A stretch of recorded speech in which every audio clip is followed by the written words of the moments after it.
Good afternoon, everyone. The CEIBS Alumni International Chapter is honored to welcome Robert Ward, Editorial Director of the Economist Intelligence Unit. Thank you very much for being with us today, Robert. Thank you also, Professor Xu for being with us today. You will be moderating the debate right after Robert's speech. Warm welcome also to the students from the Accra and Zurich campus. They will be with us today through the live streaming that is happening right at the back. This is rather exciting for us. Questions will be coming in through Facebook. And of course, it is good and gratifying to see so many familiar faces once again from the MBA, Gemba, FMBA and EMBA program physically present in this room.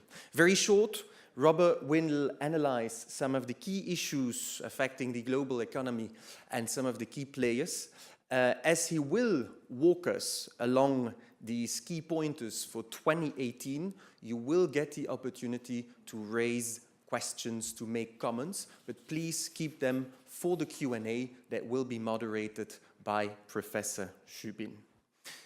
Make sure before the Q&A, before you ask any questions, that you have read Professor Xu's latest article that you can still find on the homepage of CEIBS. Do that while I'm talking, don't do it while Robert will be on the stage or while the professor will be talking himself. A few more things, very brief. For those of you interested to find out more, I have to mention the Economist Corporate Network, which is the briefing and advisory unit of the Economist Group, right? Advising senior executive and organization on business trends and whatnot. If you do want to find out more, please, after this session, go to Vivian. Vivian is sitting right there. She will help you with more. Lastly, thank you so much to all of the volunteers of the International Alumni Chapter. Too many to mention them by name, but our very existence depends on what you do. Now, without further delay, I give you Robert. Let's give him a warm applause.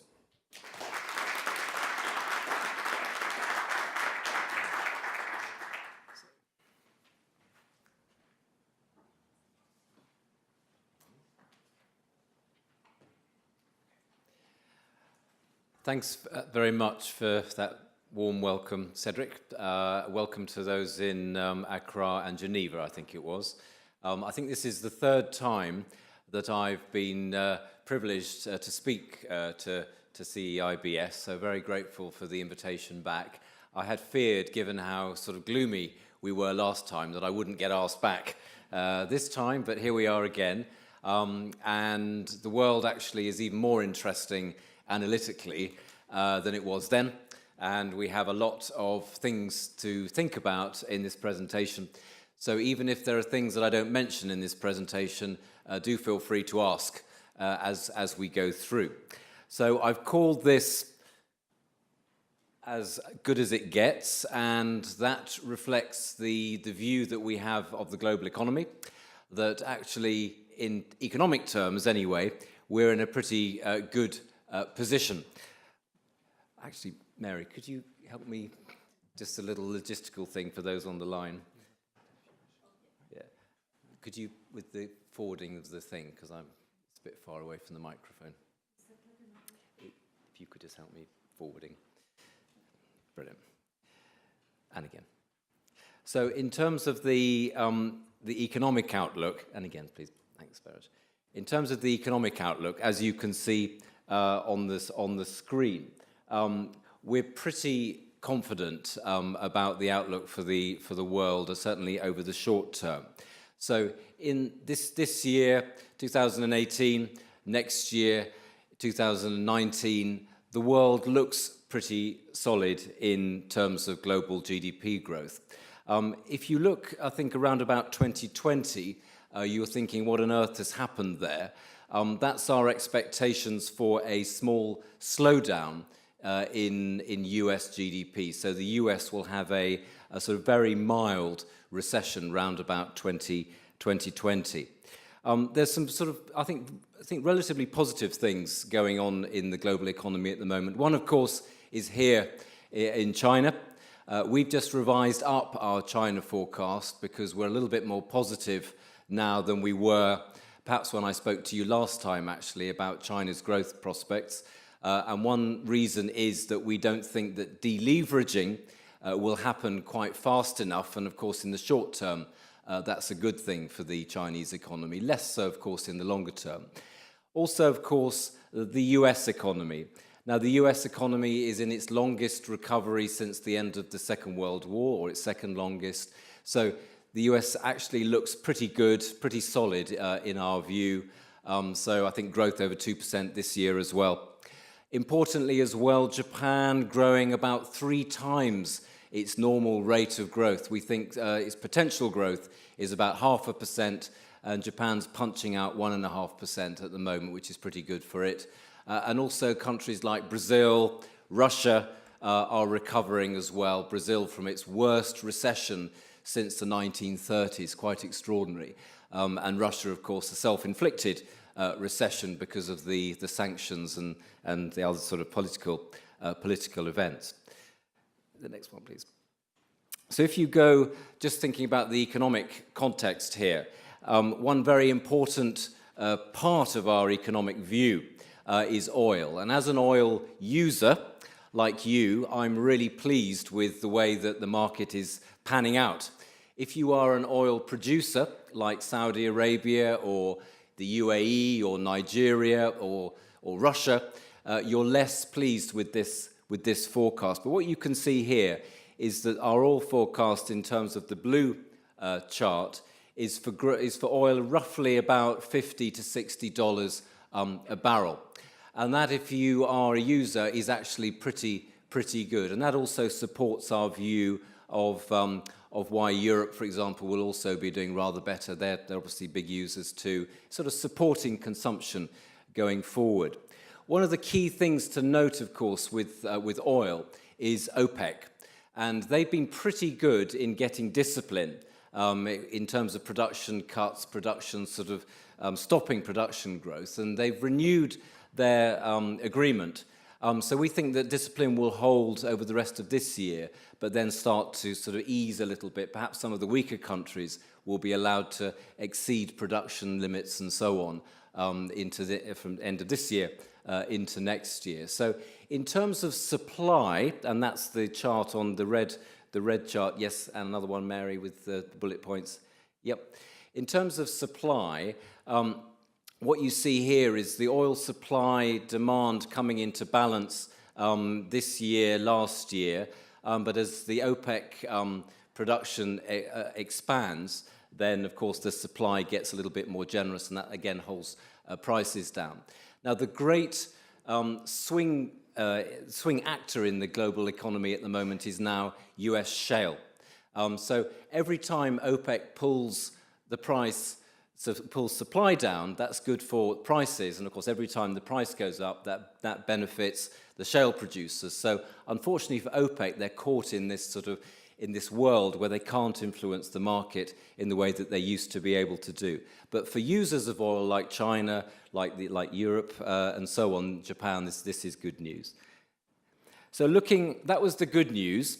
Now we need to move to the global political context.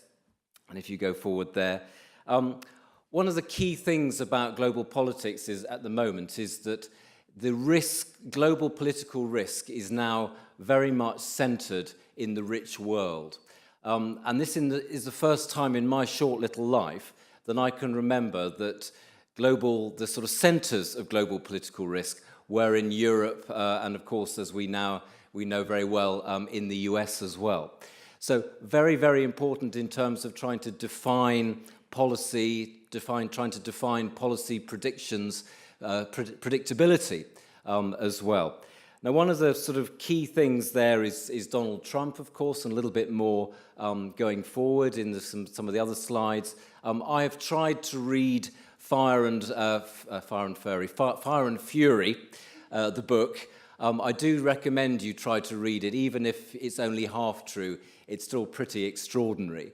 But of course, the US is now in a very different political world from what it was when Obama and the Bush and so on were in charge. So that's to watch, definitely.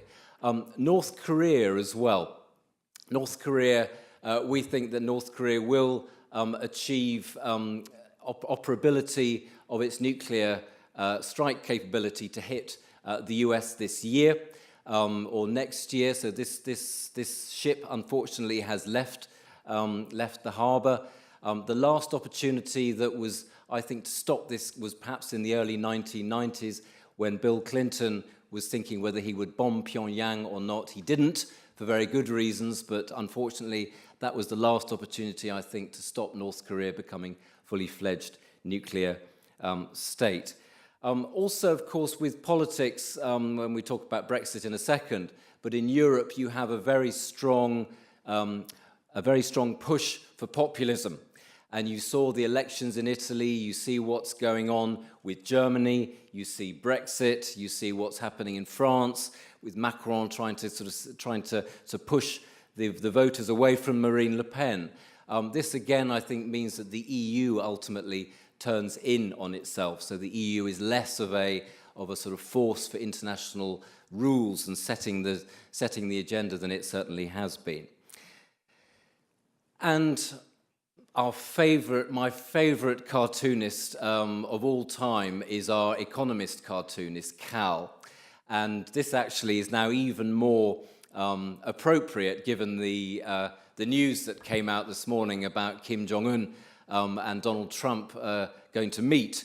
And this is a great cartoon, and I think it says nuclear buttons that we would all prefer, and it's sort of buttons shutting their mouths, so that neither of them can speak. I think Mary said in the taxi, this is a very good thing that these two men can actually meet and at least sort of size each other up. My big question is, when they shake hands, if they do shake hands, whose hand will be on top? You remember that great sort of Macron wrestle when the young 30-year-old Macron, 30s Macron, sort of wrestled and scrunched Donald Trump's hands. And of course the non-handshake of Angela Merkel. Or perhaps, as we were saying in the car, Kim Jong-un is more of a hugger and will try to hug Donald Trump, which again provides all sorts of photo opportunities for the media. But anyway, great. I love this character, this cartoonist, Cal, just to sort of introduce you to him if you don't know him anyway. And the next one. So one of the key things globally about global politics is the pulling back of the US from a global role. And this, I think, people think that this started under Donald Trump. It didn't, actually. It happened, I think, after the Bush-Iraq war sort of fiasco that it has become. And then Obama, of course, leading from behind, you'll remember. So all Trump has done is, I think, to accelerate what was already in train. But one of the sort of, I think, for people like you who are sort of operating in an international environment, one of the things to be watching is how the impact of this, what the impact of this is on international politics. And I think one of the great questions for the next 10, 20 years, certainly for my lifetime, is whether, given the space that America is now opening up in terms of global leadership, can China actually fill that space? The opportunity is there for China in terms of global leadership to fill the space, but the question is, will China actually be able to do it? And I think that is one of the great questions of the next 2 decades, and obviously what's going on here politically relates very closely to that. But on this slide, I'm just going to take you on a little bit of a tour of the world so you can just see the impact of the sort of America pullback. So we have the first button. So this is Donald Trump and America First. This is, the tariffs. This is all the kind of bluster that Donald Trump is pushing forward. Very important, of course, this year. And one of the reasons why we've got these tariffs now is the approach of the midterm elections, of course, as you know. So expect more trade rhetoric as we move forwards to the midterm elections. This is very important for Trump to throw his supporters red meat of populism. If we go to the next one, please. Then the next one is Latin America. Latin America, very interesting. Got a lot of elections this year in Mexico, in Brazil, for example, in Colombia. If you look at Brazil, there's another sort of populist character there, Bolsonaro, I think his name is, and he makes Donald Trump look like the Archbishop of Canterbury or the Pope. He is so extreme. Mexico, of course, a left-wing firebrand, maybe the one that wins the election there, and of course big implications, of course, for Mexico, US, for the NAFTA renegotiations and so on. Let's get the next one. And that one is Brexit, I think. UK, again, this theme of fragmentation, this theme of the decline of the West's ability to act as a sort of coordinated actor. And I think there we've got the UK's Brexit, very bad for the UK. I think whatever happens, the UK's path forward looks very, very uncertain. And of course, what's going on in Brexit with the UK leaving the EU is very bad for the economy as well. We go for the next one, and that is, what's that one, man? I can't. That's Turkey.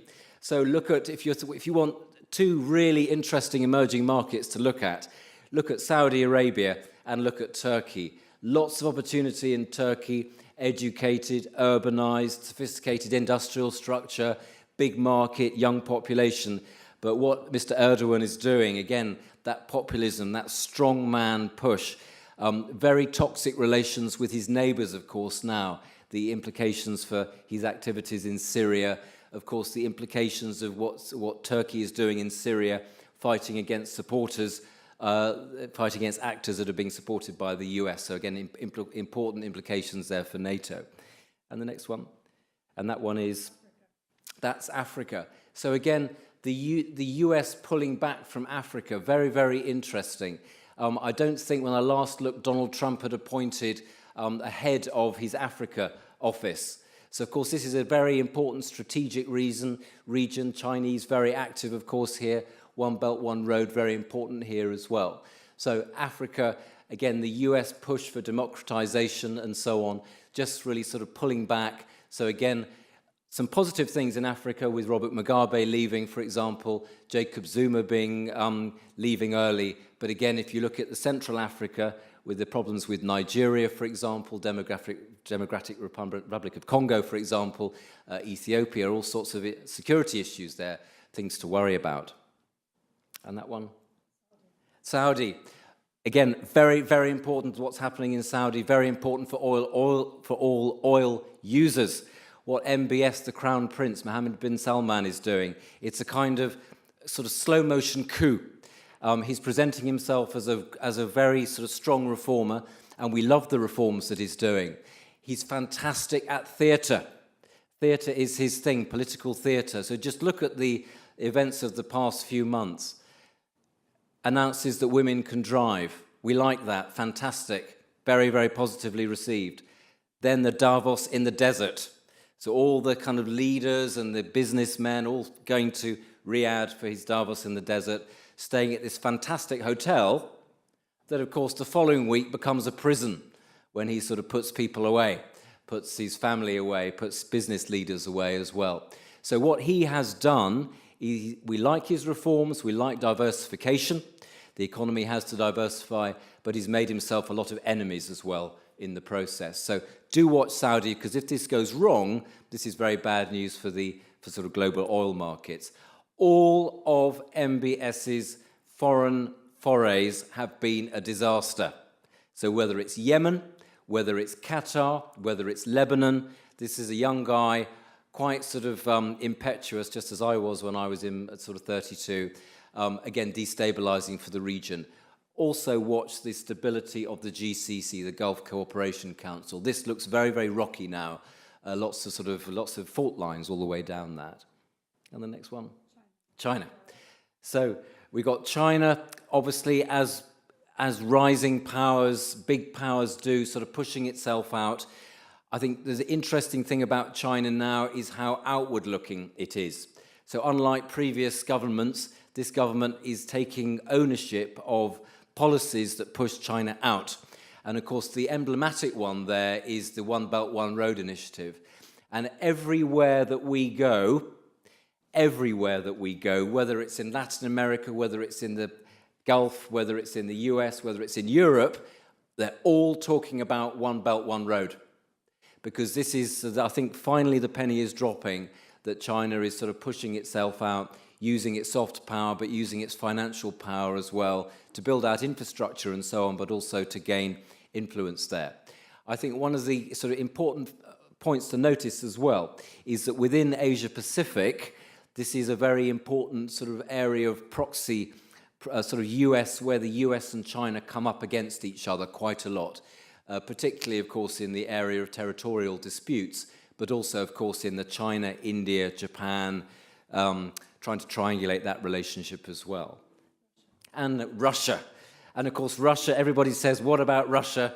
And we've got Mr. Putin has an election this year. Well, a forecast that I could bet this month's salary on is that Mr. Putin will win that election. And but again, if he wins, which he will do, what happens after Putin? So gets another term. And in Russia, one thing that always happens is you have a strong leader that does a good job or whatever, not a good job necessarily, but just stays in there for a long time, pushes his agenda, then he leaves, and then, of course, you have chaos. And this is the big fear for Russia at the moment. So what comes after him? My concern here with Russia is that Putin has sort of so reset the agenda that after him you could get something that's slightly more nationalistic, slightly more antagonistic towards, certainly towards the West. But I think Russia, very important, but it cannot change the agenda like China can.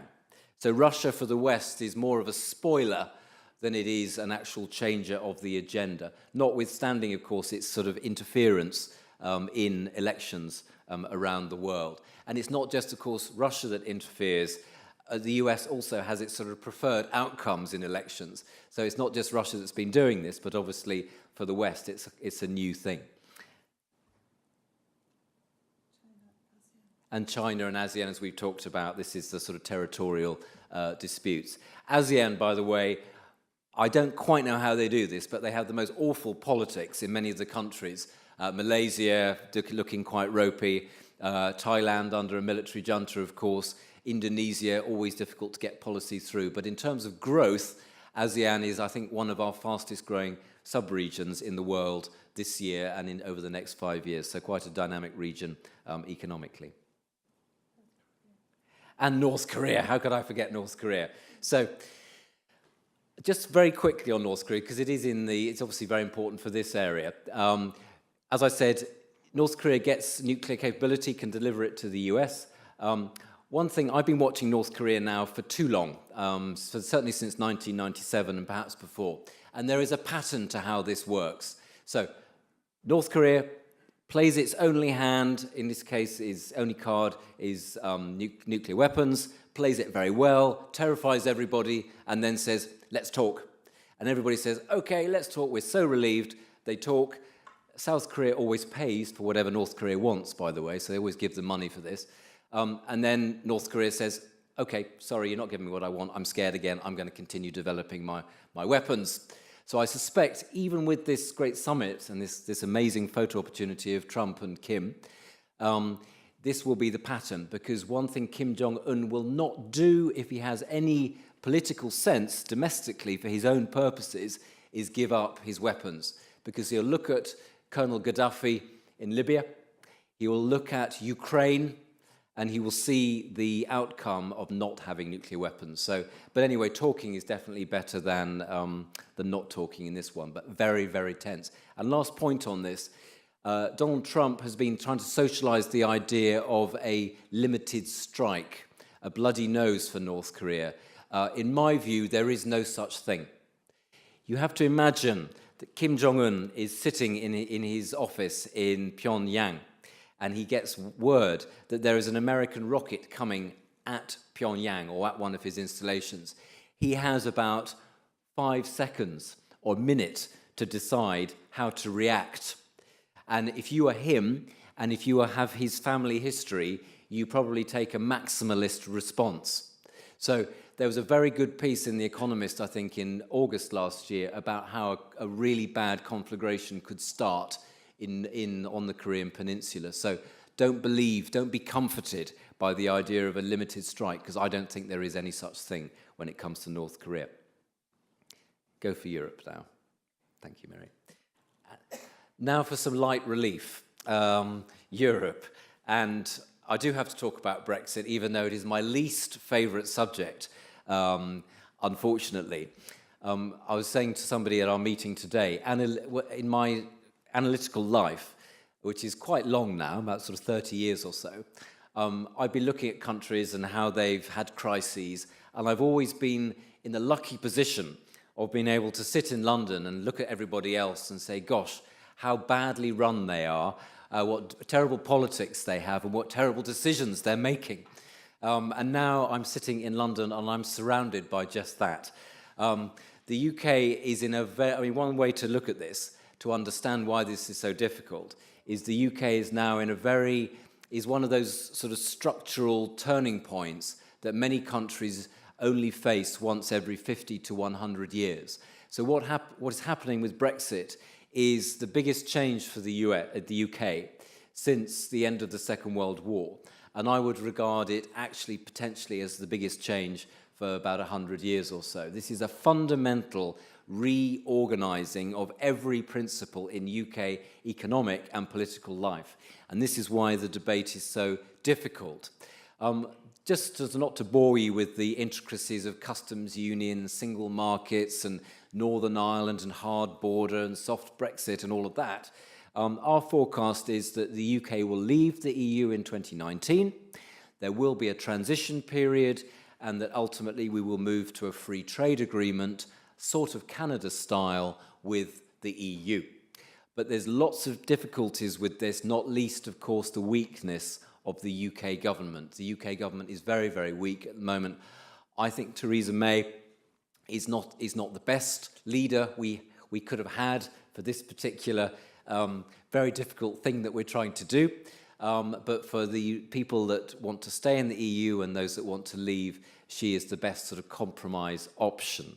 So very difficult for the UK, lower growth, not much policy getting done, and all focus on Brexit. But no doubt, I think, even if, like me, you did vote to stay in the EU, no doubt that the UK will leave the EU. That I don't think will be reversed. Good news here is for the Eurozone, and most of the EU, of course, because a lot of them are part of the Eurozone, that the Eurozone is now in a strong cyclical recovery. And there's a hashtag on Twitter called Euroboom. And I never thought that I would live to see the day when I saw the word Euro and boom in the same sentence, let alone the same word. But the Euro area is now in quite a strong cyclical recovery, led, of course, by Germany. Germany doing very well, low unemployment, fast growth, budget surplus, I think, now. So Germany looks pretty strong. France, of course, the bellwether here. France doing much better as well. Confidence coming back in France because of what Macron is trying to do. Unemployment still, of course, a problem there. Even Italy, even the laggard Italy, which generally grows about 1% less than Germany, even Italy is now starting to grow, starting to recover, even though it's actually still quite slow. So far fewer laggards there. As you can see there, the blue line for the euro area, that recovery has actually been in train for quite a long time, but now it's sort of ticking up. Nothing like the US, of course, which did very well with its stimulus, but the Eurozone recovery will continue. And you've got the silver one there, UK, which is now starting to taper off because of the consequences of Brexit. And the US, very important here. So, I don't know what you think about Donald Trump. I'm trying to read your faces. Do you like him? Yeah, there's a few smiles and a bit of vigorous head shaking here. So some people like him, some people don't. In every audience I address, there's always a mixture. So I'm going to try and sort of tread a very sort of neutral line here. Big question that a lot of our clients ask is, will he get impeached? And there's a bit of sort of wishful thinking here, because a lot of people, particularly in some of the media, the anti-Trump media, they hope that he will disappear. Well, just because you hope it doesn't mean that it will happen, unfortunately, if you don't like him. The thing about impeachment, it is a political choice. And you show me a Republican that is anti-Trump, openly anti-Trump at the moment, and you will show me somebody in a very small minority. So far, there's been no appetite to destabilize Trump in the Republican Party, and that's where it has to happen. First point. Second point, of course, impeachment is very difficult. So with Nixon, of course, he resigned before it could happen. Bill Clinton, the Senate overturned it. So it's actually very difficult, for good reasons, to impeach a sitting president. So we think no impeachment, but unfortunately, because Donald Trump's sort of efforts will be really directed at A, the midterms, B, fighting this Russian investigation, C, fighting impeachment or whatever, if it happens, no policy action in the US, unfortunately. So some tax moves, yes, and lots on trade, because it's external, but not much internal. And if we look here, you can see this is the longest US recovery since the end of the Second World War, certainly the second longest, I think, in the dark blue there. So again, this is our forecast for a slight recession in 2020 in the US, but nothing too much to worry about, just sort of natural cycle as the cycle ages and matures and slows down like the rest of us. Go for China. So the key thing for China, last few slides now, key thing for China is, well, when I look at China sort of economically, I do look at debt. And if you look at this chart, you'll see that the sort of debt to GDP in the Chinese economy is now just around about 250%, I think. So that's pretty high. You look at some of the other countries that have had debt that high, and the one I look at always is Japan. And China's debt now in its economy is now higher than Japan's was at the height of its bubble. And at the height of its bubble, you could have sold in Japan, you could have sold the Imperial Palace in Tokyo. So there's a few hectares of prime real estate where the Japanese emperor lives. At the height of Japan's bubble, you could have sold the Imperial Palace and you could have bought California. That's how big Japan's bubble was. And you can see China's debt is sort of similar to that in terms of the size of the economy. Now, of course, China is different from Japan because China has more growth left in it. So we're not saying this is exactly the same. But of course, it is a key policy issue. It does present a structural risk in the economy. People say to me, well, China's different because it's sort of so controlled, capital account closed, all of that. Absolutely. But you look at Japan in 1997, and I was in Japan working in 1997, Japan, in effect, pretty closed. Government had great control over the financial sector, very good fiscal position still then. And of course, they had, in November 1997, they had 3 big banks went bankrupt, one after the other. And the government in Japan just lost control, even though they had all that state control over the banks. So not a risk that I'm thinking that tomorrow we can have bank runs and things in China, but this is, for me, is something I always look at in China, and I look at what the government is trying to do. Now, what we have now, as we called it at the meeting this morning, is sort of soft, not deleveraging, but slow leveraging, so a slowing down of leveraging. So I think that one of the most important data points for me in the world now is Chinese credit growth. So we need to see that starting to come down. The government is doing things, so I had to be realistic about this. We did think the government would be more aggressive here, but of course they've got political agenda there as well, so they're being less aggressive, hence our faster growth in the short term. But this is an issue, and China is ultimately, despite the kind of Chinese sort of characteristics of this economy, ultimately all economies ultimately do react in the same way. The manifestation of crisis is a different thing. And it'll be very interesting in terms of policy, given the changes that we have here in China now, whether there's sort of any acceleration in reform and so on that will put China on a more sort of stable footing. But one thing I say to my clients who are outside China is I say, China is slowing. It's not a problem. The problem is if it slows gently or if it has a sort of thudding crash. And just like I always give this example. You know, me, when I was in my 20s, I could go to parties, I could do sport, I could drink all night, I didn't need any sleep, I had lots of collagen, I was absolutely fine. Then I start to slow down as I get older, and now in my 50s, I need a bit more sleep, I hardly touch any drink, my knees hurt, but this is all natural. So, my knees are hurting, Mary, standing here. Need a wheelchair. But this is natural. And economies are the same. So China, when it's growing fast and you can get lots of growth by putting in new roads and airports and things, that's me when I was in my 20s and 30s. As you move into your 40s and 50s, you slow down and you mature and you do things differently. That is exactly how economies behave. And that is exactly why I tell my non-Chinese clients, don't worry about China slowing. The key thing is how China slows. And so far, so good, sort of slow down. But of course, the longer you leave reforms undone, the worse it gets when you do have a crisis. But steady as she goes. So 6 and a bit % this year, next year for China. But ultimately, despite whatever the government might want to target, China will slow down to 5 over the next 10 years or so, and then to 4 and so on. And of course, for China, you have demographic change kicking in as well. India. So India is, in theory and in numbers, actually a bit of a bright spot for the global economy. We were in India the other day, 2 weeks ago, and of course, we've got any Indian people in the audience? You have a wonderful way with persuading people that you're right about your great PR. And whenever I get an Indian audience, I leave believing that India is the greatest country in the world, because there's a great deal of sort of excitement about the fact that India is now growing more quickly than China. And yes, of course it is. It's growing by 7.5%, and China's down to 6.5%, as you can see in that chart. China is the red one, and India is the green one. Yes, of course it is.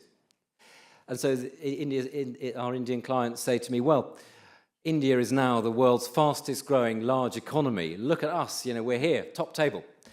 And I always say to them, well, if you want to do what China has done, you have to do what China has done. And that means you have to grow the same speed as the red line was growing when China was at its peak growth period. You have to be doing 10 to 15%, not 7 to 8%. So 7 to 8% is good. And it's obviously, I was in Mumbai 2 weeks ago. I haven't been for a few years. The visual evidence of wealth is definitely there. So people are getting wealthier, all sorts of things that are good are happening.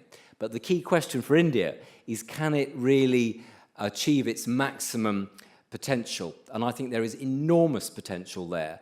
But for India, 5 to 8% is not fast enough to really leapfrog it out of, pull hundreds and hundreds of millions of people out of poverty like they need to. And one of the things I focus on is demography here.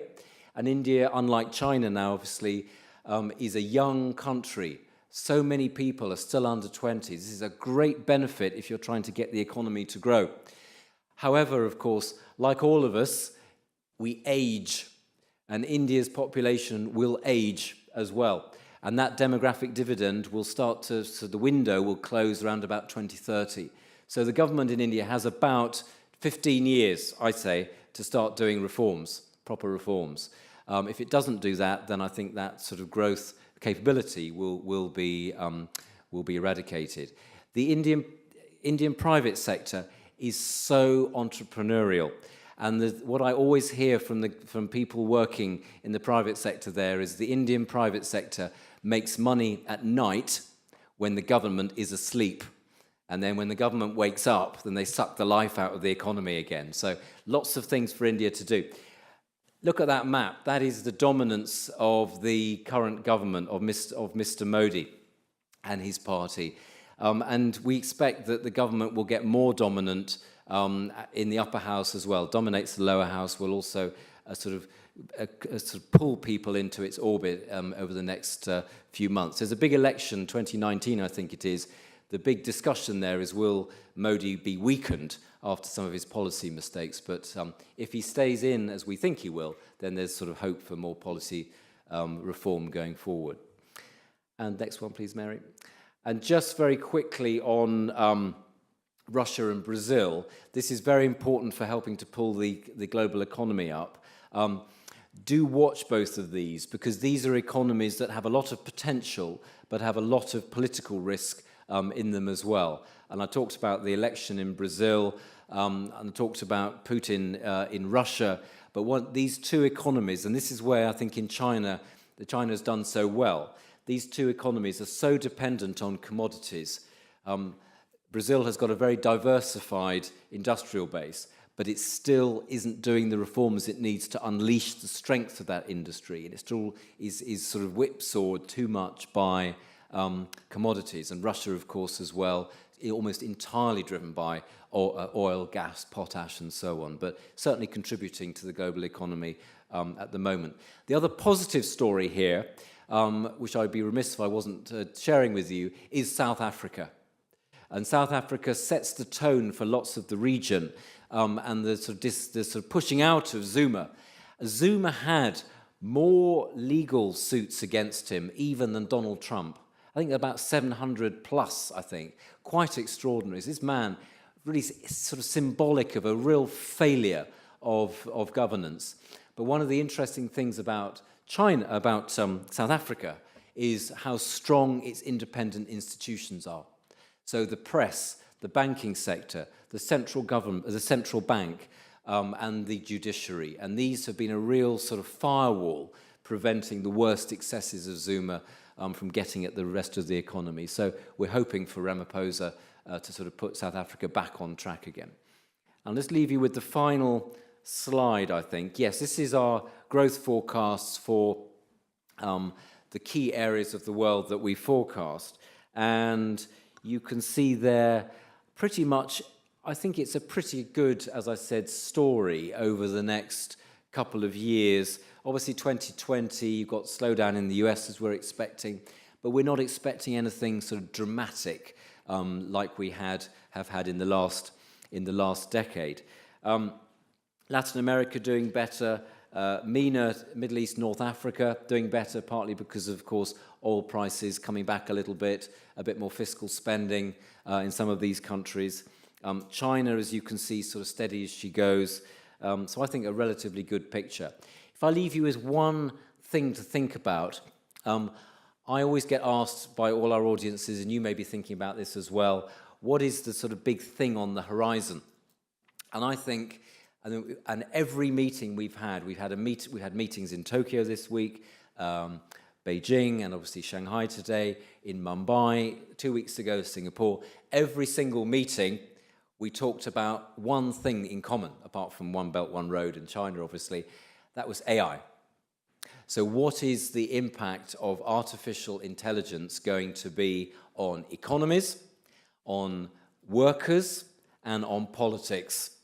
So I'll just leave you with that thought, because I think AI could be one of those great disruptive things that is very positive in some respects, but also leaves policymakers with enormous challenges. So thank you very much for listening to that, and I will hand you back to the professor and be very happy to take any questions. Thank you very much.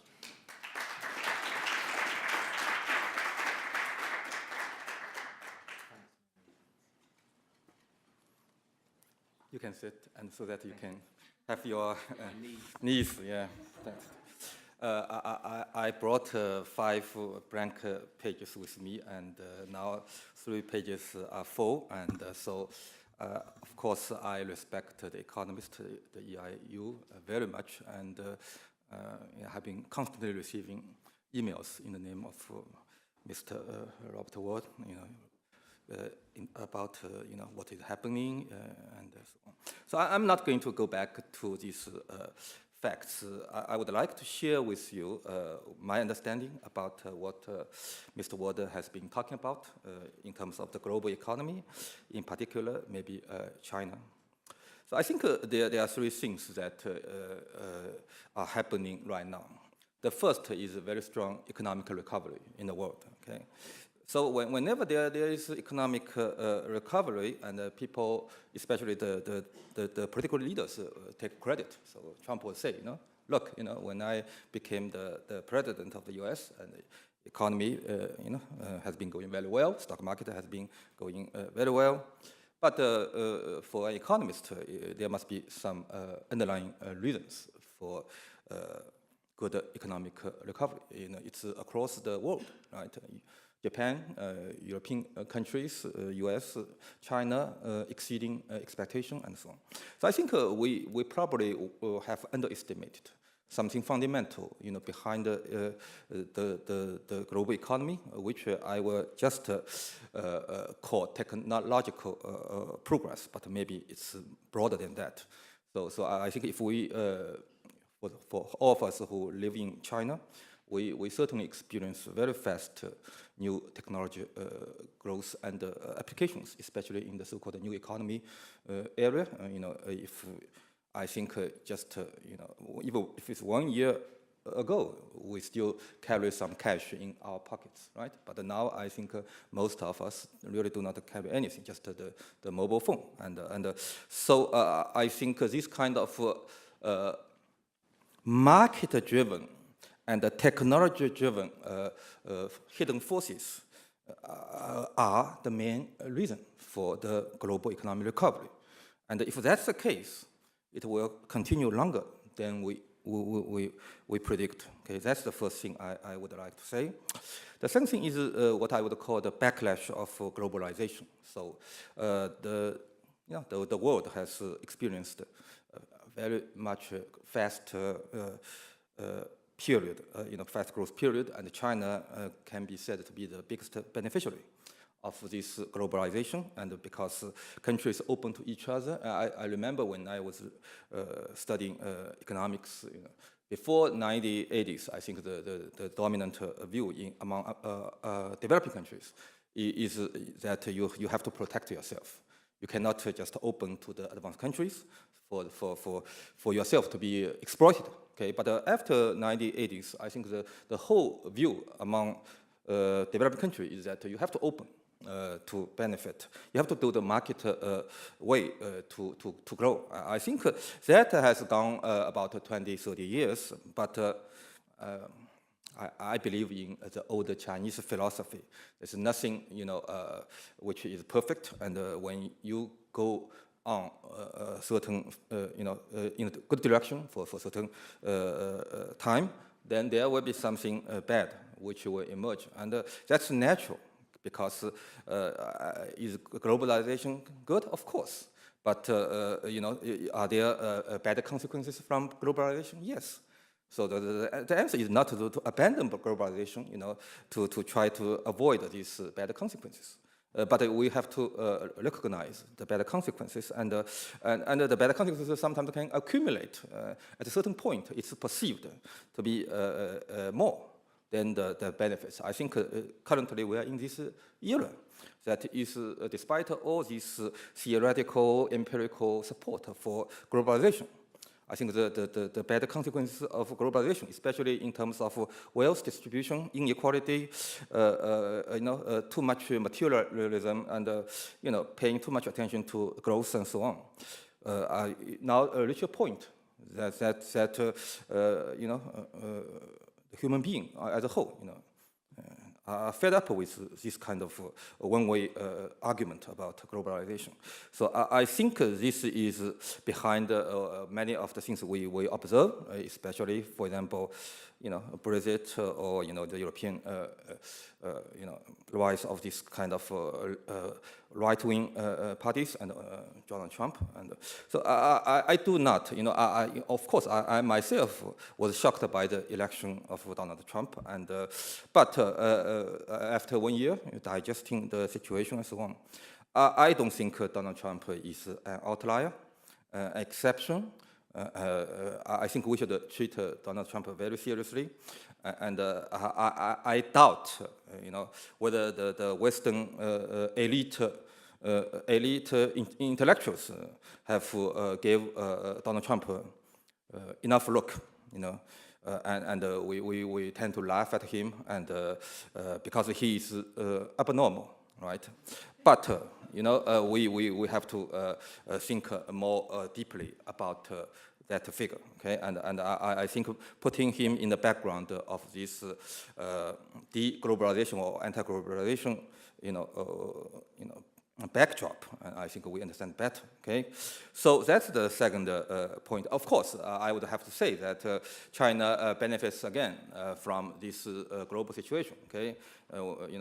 You mentioned that I had the Taixing article, and one of the points I make is that China has been quite lucky when China wants to grow, tried to grow, and that was the globalization age. So China benefited so much from this global economy, in terms of exporting, FDI, so on.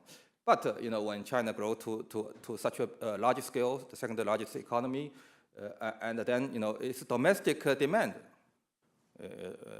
now is maturing, and that's quite natural, because the average GDP per capita now in China is close to $9,000. Remember, it's a 1.4 billion people country, and it's also a very diverse country, and you have regional differences so large, so that you have the coastal regions like Shanghai, Shenzhen, very close to high income economy, and so I think that the change has not been underestimated by the outside, and therefore, but for China, it's very lucky that you have accumulated enough wealth, not only for the country, but also for companies, private companies. Now, you are not going to be affected that much by a protected world. Okay, so I think strategically China can actually meet Trump's demand. That is, we do not export that much, but we can invest in your country, to create jobs, and so that's exactly what's the current stage of the Chinese, outward, policy. That is, no longer it's exporting. Look, China does not, really mind, renminbi appreciation. And if exports is so important, China would, especially in the past 1 year, allow renminbi to not, increase that, because the U.S. dollar is depreciating, and why do you want to appreciate, right? But I think China is shifting the focus more towards the internationalization of renminbi. So to China, it's having a strong renminbi now has more value than having a weak renminbi, which is associated with probably more exports. So I think this change is actually in favor of China and the inward-looking approach of Donald Trump and maybe many other Western countries, down the road is going to be creating actually opportunities and rooms for the Chinese. For the participation of China in the world. The third point I want to mention is the risks. Okay, I do think the risks right now are higher, than during the Clinton administration, or even with 9 September 11th. But now the risks are all remember that in order to deal with the global financial crisis, all countries print so much money, right? And so that is behind the asset market, growth, price growth, housing market, and the stock market, and so on. Okay, but if you cut interest rate below zero, what do you do? When there's another recession, right? So when the economy is recovering, the natural logic is to actually increase interest rate and sort of back to normal. Okay, so but that path is very difficult, right? You all know that if you have got an easy life, with more money printing, going back to tough life is more difficult, but there's no choice on that. Okay, this actually would increase the risks, especially to the global financial markets, because maybe many countries are still, not having, a solid financial, base, system, and the rescue of the economy from the global financial crisis actually adds more, sort of systematic, fragile aspects for these financial systems. So if the economy, actually, if the countries all, exit this monetary easing period, I think it is entering this period, then we may see some of the capital market, financial risks occurring. We'll talk about China, as China was targeted to be, having so much debt and financial crisis potential. So, but on the other hand, I think it's what you mentioned, geopolitical risks, especially now, with regard to the North Korea and so on. Okay, and I think naturally, for China, building itself to be the #2 economy, and with all this, capacity, and with a strong leader, and it is going to push towards the outside. So, you can talk about One Belt, One Road, AIIB, New Development Bank, and so on. So this is something that, of course, the whole world is feeling challenged. But that is going to happen, and I guess the conflict with Japan and the Southeast Asia conflicts are just small symptoms, and you will see much more. And in the future, of course, the purpose probably is not to be the ruler of the world. I think Chairman Mao, if he lived today, he would do that, but he's gone, right? It's lucky for China that, when he was the top leader, China was very poor, If he had the resources, he would do crazy things much more than Kim Jong-un. Okay, so I think China's intention is to protect its interests, especially economic interests. You remember that the U.S. has been doing that all the time, right? When oil is the most important resource, the U.S. is just, paying all the attention to the Middle East, right? Now oil, the importance is going down. So I guess U.S. is not paying as much, attention. But China, on the other hand, is rising, and China is big, but China has little land for food safety. And so what's the solution? Maybe, you go to Africa, over there are many, used land, and China can use these lands, to produce food and so on, to support, China in the future. And that's just a thought, right? I mean, but I think many of these kind of things, so what's behind the colonialism of the Western countries, right? Essentially, what's driving the Opium War? Essentially, it's economic interest, right? I want to do business with you, make money, and so on. Is that the same? I guess it's the same for China, and I'm going to. I do not like to use this word, but it's a new colonialism type, that is with Chinese characteristics. Okay, and but that is absolutely, in my view, the situation of One Belt, One Road, and so on. So if an economist is criticizing One Belt, One Road because it is losing money, it's very short-sighted. Okay, it's a bigger strategy, because you have accumulated enough, say, foreign exchange reserves and so on, and you have future concerns, right? I mean, China is having a different political system from the majority of the world. So China is different. If you are different, then other people will just treat you differently, right? If you are different in the middle schools, you will be treated differently. Okay, no matter what you do. Okay, so I think China, will, I hope one day China becomes less different. But I think in the foreseeable future, China will still be a very different, country. And fundamentally, it's like what you view Donald Trump, right? Most intellectual, people in the world view Donald Trump as different, right? And so I think it's the same thing. And so I do think that with regard to Donald Trump, we need to adjust. With regard to China, the whole world needs to adjust. So the political and the economic risks are also I put three points here.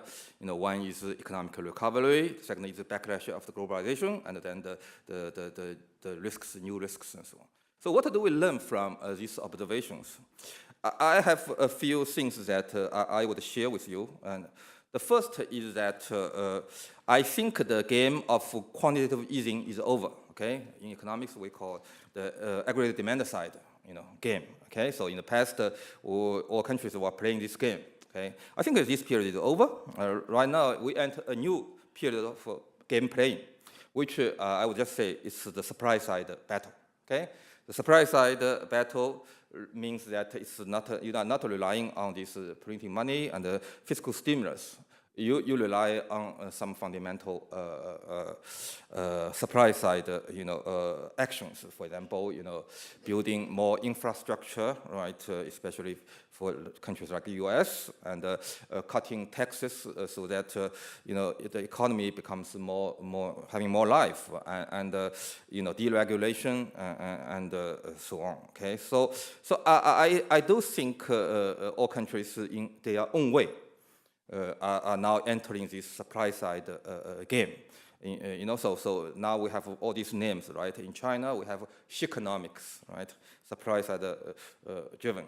In US, we have Trumponomics. I saw this word in your PPT, and I think Trump's most of Trump's policies.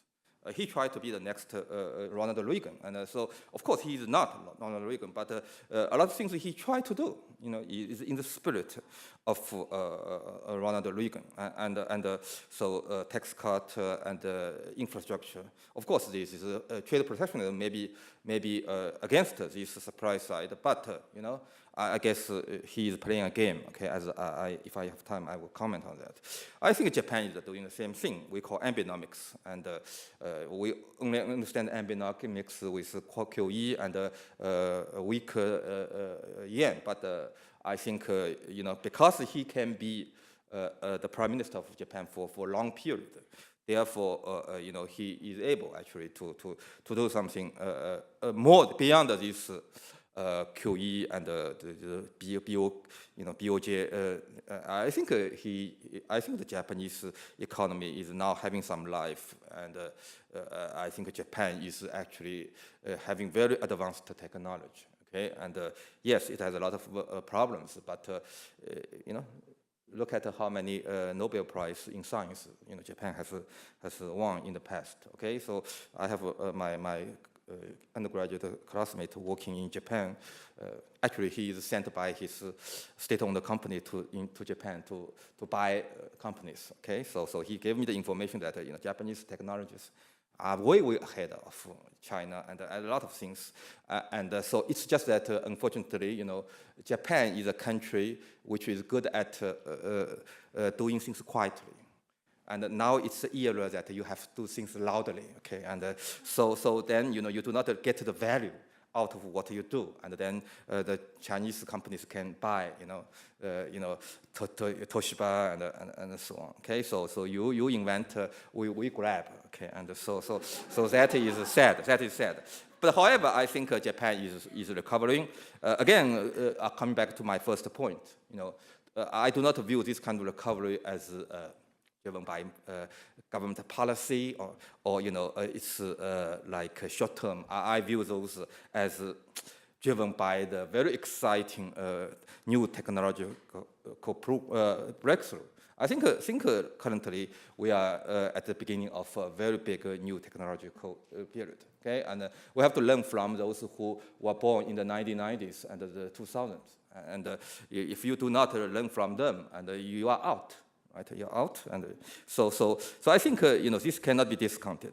So India is maybe we call it a Moodynomics, and then also I think India is on the right track, but not because it is a democratic country or it is having very good human resources in service sector, but because Moody is actually doing the right thing, that is to build infrastructure and to make the GDP look good so that it gives positive energy to the Indian people, and to do manufacturing rather than just satisfied with services, and accept he's unifying the market, and he's accepting Chinese mobile phone like Oppo, Viva, and so on, right? All those are showing you that basically he is following Deng Xiaoping's step foot, and I think that is why India is having quite a bright future, rather than maybe young population or so on. Okay, and the second takeaway I have is that. I put it maybe too harsh here. I say it should be a soul searching of Western intellectual elites with regard to what is happening, and with regard to Donald Trump in particular. I think the mainstream media of the West is still, very, very unhappy with Donald Trump being the U.S. president, and it still has not got over, these things, and hoping that he's impeached, and he hoped that the stock market go down, and everybody, would blame. But I think we underestimated him, and I think that he is there to stay, and I even think that he may be re-elected despite his, crazy way, and he is very shrewd, okay, in terms of playing not only the business game but also the political game, and nobody would agree to meet, Kim Jong, but he will, right? I think it's particularly because he is not behaving in a predictable way. That that is the way of a normal Western leader. That makes him actually credible in bargainings with North Korea and with China. One is on this nuclear thing, with China is on trade thing. So he is trying to, sort of in his word, make deals. Okay, I look at from the point of view of game theory. I think all he does is to generate very strong signals that other, like President Obama, even President Bush would not be able to generate. That is very much a threat, and I say it's credible because he will do it, and I think this, and then, but he is very shrewd in picking the weak ones to attack. For example, for trade, he would not pick directly areas that China is having national interest. He would pick up steel, which is Japan and maybe South Korea, and he would pick up NAFTA, that is Canada and Mexico, and he would show you that even with my allies, I will be very tough with them, and I will do whatever I do, right? I mean, so what does that serve? In the end, he does not want to hurt the allies, right? But he wants to send a strong signal in game theory that's very important to the ones he views as enemy. Militarily, North Korea. Economically, politically, China. Don't think that in the way that I'm not doing what I said. I will burn North Korea. Then I will do it, right? I think it's a bigger threat that is the reason, in my view, behind Kim Jong-un's change of strategy. In the end, the North Korean leader does not want to destroy the U.S. or China or South Korea. In the end, it wants to keep the ruling. This is the, he's not crazy. As long as he's not crazy, you have some medicine, right? I mean, so I think actually, this morning, I was interviewed by Los Angeles Times, and basically I expressed the view that, maybe it's a good thing, right? I mean, for Trump to have this, approach, just I'm going to see you, right? I mean, let's try to find out a way, and I think I'm not saying that Trump is so capable, and so that he is helping the poor people as he mentioned and so on. He is doing everything to increase his chance, and increase the chance of his party in this middle election later this year, and his chance in the next election. That's what he is thinking. Kim Jong-un is also thinking how to play the games. If there's anybody who has so-called sharp power, it's that young dude, right? I mean, so he has the sharp power. What sharp power? It's considered to be the power between hard power and soft power. You do not have enough, but you can manipulate. That is what Chairman Mao did with Nixon, right? What China had, nothing. But you still can try to become the third party between, among these world, stages. That's the sharp power. So I think this little Kim knows how to play it. If he is playing it, it's good news. If he does not play it, it's bad news. Okay, and I think we will have to take a second look at these kind of abnormal spots. In the end, everybody is normal. Okay, it's like economics says. You have your interest. You want to maximize your interest. You will behave rationally most of the time, and I think that applies with regard to leaders. By the way, I think the decision of Xi Jinping, to have a constitution change. I'm not going to talk about that, but I think it's well calculated. Okay, not like the other people's, There's a lot of pressure, for Chinese leader, in this new era, to abandon that term in the constitution. So there must be very detailed calculation. So you just cannot simply say, this is China moving backward and so on. That's too superficial. Okay, we need to think more comprehensively. Finally, with regard to China, I think the whole world is. Probably paying attention. The number one attention is China's very high debt-GDP ratio. Okay, so it's true. Okay, and especially for the corporate sector, especially for the state-owned corporate sector. Okay, but I do think that the outside world overestimates the probability of China having a debt crisis. Okay, I'm not saying that it's not possible, but it's not likely. Okay, the reason is because we have to consider not only the debt side, but also need to consider the asset side. The Chinese government probably is having the most asset among the governments. It can use asset to bail out some of the bad debt. As Mr. Ward mentioned, you should not discount the growth side, right? If you are not growing like Japan, the debt ratio becomes threatening. But if you are growing, and as you grow, the relatively, the debt problem diminishing. Yeah.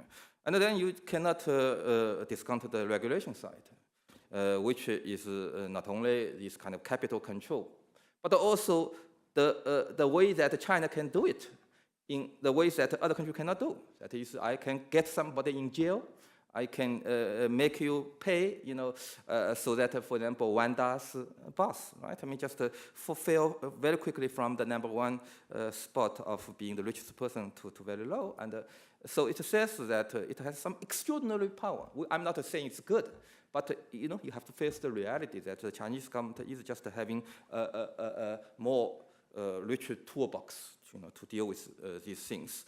So one thing that I have to mention is that the Chinese leaders, okay, of course, as I said, as other leaders, their interest is to protect the system, protect their leadership, protect the regime. That's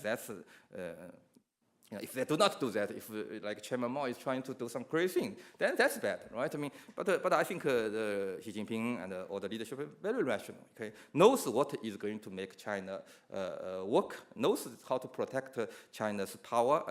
Protecting China's power is protecting their own power, right? I mean, so I think they will put a lot of emphasis on controlling financial risks in the next 3 years, okay? The reason is simple. The Chinese leaders, although they are not elected, they according to China's 3,000-4,000 years of history, the emperor is kind of given the power by the heaven, okay?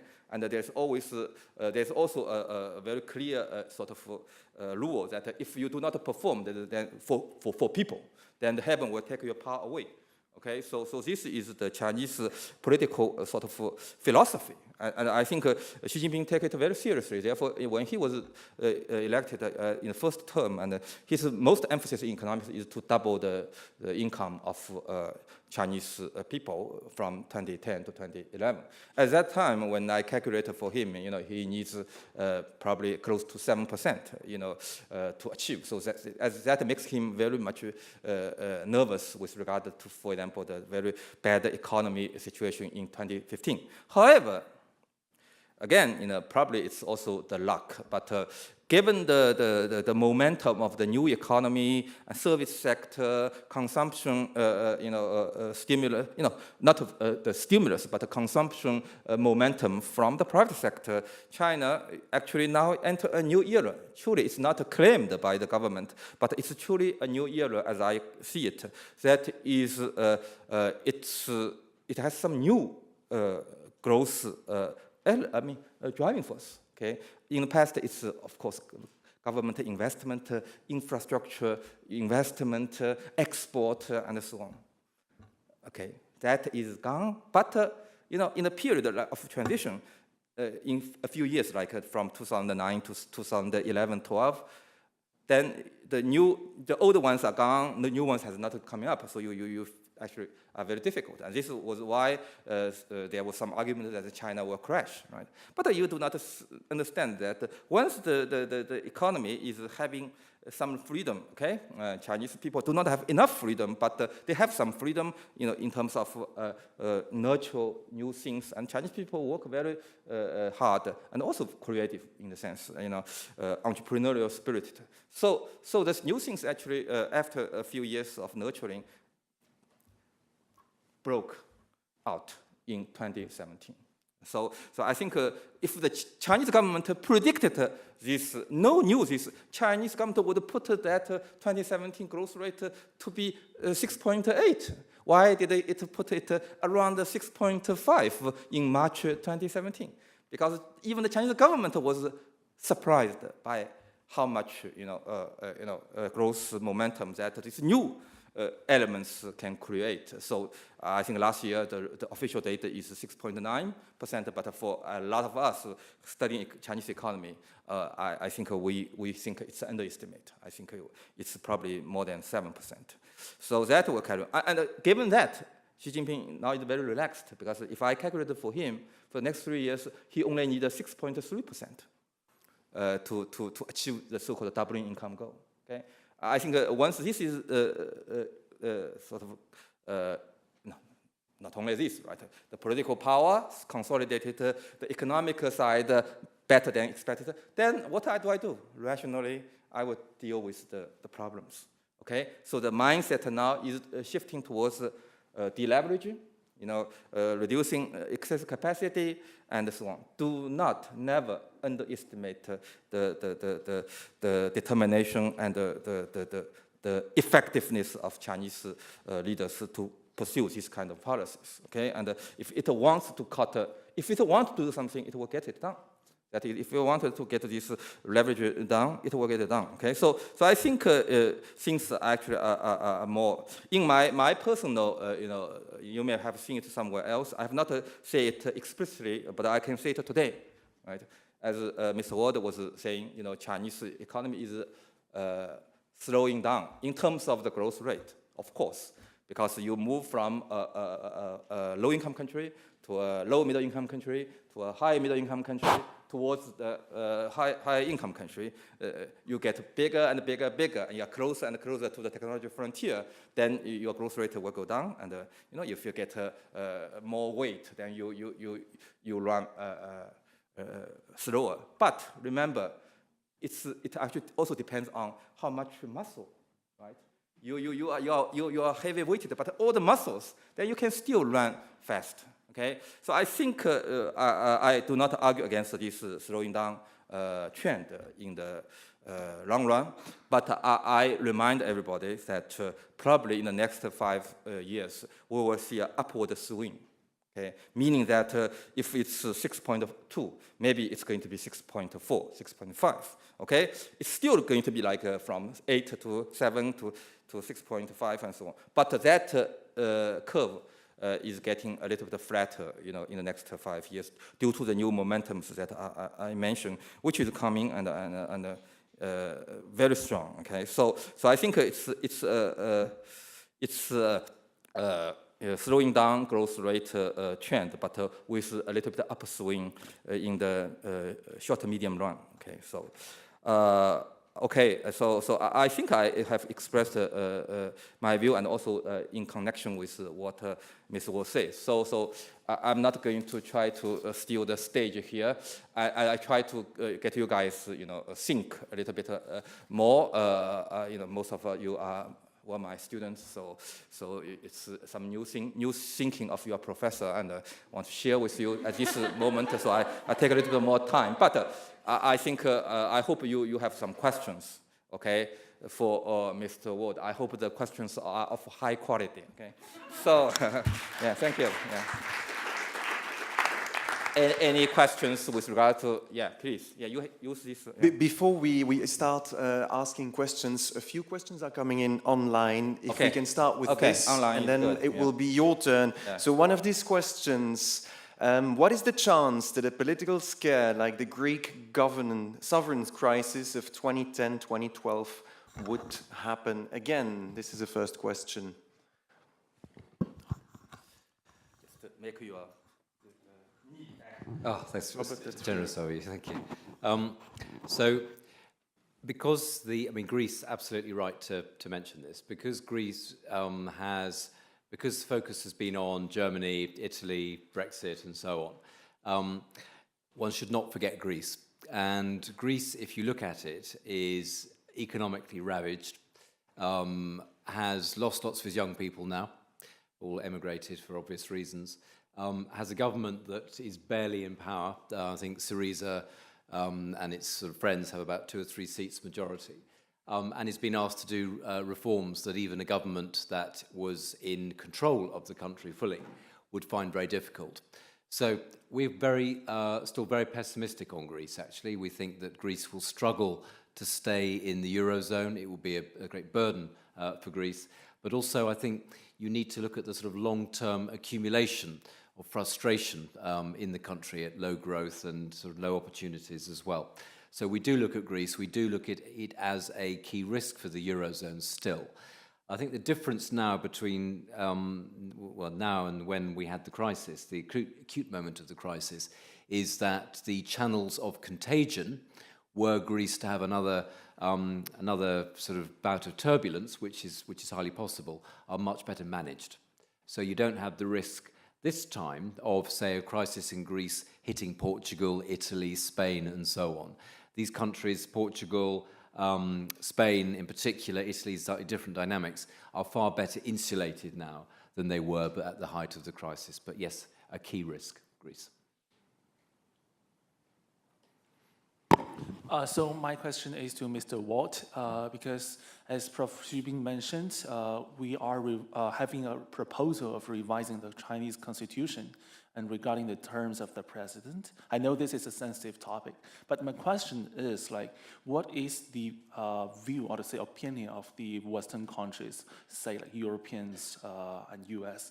What do they perceive on this proposal? And specifically, I want to know how do you define the potential opportunities both for China and for its counterpart like US, and also the risk. So the internal and external. So it means like for China, we might have economic and political risk, but how will this risk be like enlarged or to say expanded to the entire world? So that's my question. It's a very profound and good question. So thank you for asking it so soon into the Q&A. What's happening, I think, is part of something that's happening, is echoed everywhere else, a lot of other countries as well.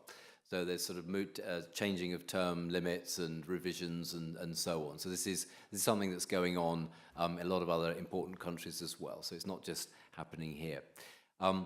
My view, coming from the UK, is, and the way that we look at the world in at the EIU, is that an established and transparent mechanism for the transition of power from one actor to another is a good thing for an economy and for the sort of health of the country more broadly. So I'll leave you to sort of to digest what that might mean for what's going on here. I think, you know, we had a session this morning, and on this, and one of the speakers said that, you know, there's some positive things that could happen here for the economy and some negative things that could happen here for the economy. The negative thing, I think, is the kind of lack of transparency and what that means for transition, power transition eventually, and so on, and also kind of concentrating everything on one person. If we trying to think pragmatically, however, and this is a successful and purposeful gathering of authority, and that allows reforms to be enacted that can't be enacted otherwise, then, you know, there may be some positive things coming from this as well. But overall, we view this with some degree of concern, I suppose. But actually, it's not just going on here, it's going on in lots of other countries as well. And the reason, I think, why so much attention is on this is because China is just such an important player now globally. So your question on what does this mean for global risk? Well, we talked about, the professor talked about a One Belt, One Road and mentioned AIIB. I mean, China is now looking outward without any doubt, and rightly so in my view. And if you're a big country and you're powerful, you have interests and you want to sort of push those interests. That's natural. But anything, I think, that sort of increases uncertainty, I think will sort of be of great concern sort of externally as well. But this is a measure. I mean, when the announcement came last week that this was happening, it was front page news everywhere. And I think it's been a long time since something that happened here was front page news absolutely everywhere in newspapers around the world. So this is sort of just another sign of just how important China is externally for everybody.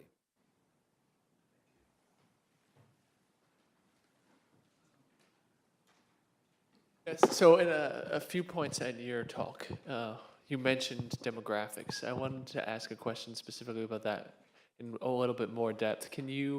So I mean, there's been a lot of talk particularly about China, that the society is in danger of getting too old before it gets rich. You know, Japan's facing the problem right now. It's both rich and old, and so but it still creates significant challenges for their economy, and I think that was mentioned in the slides.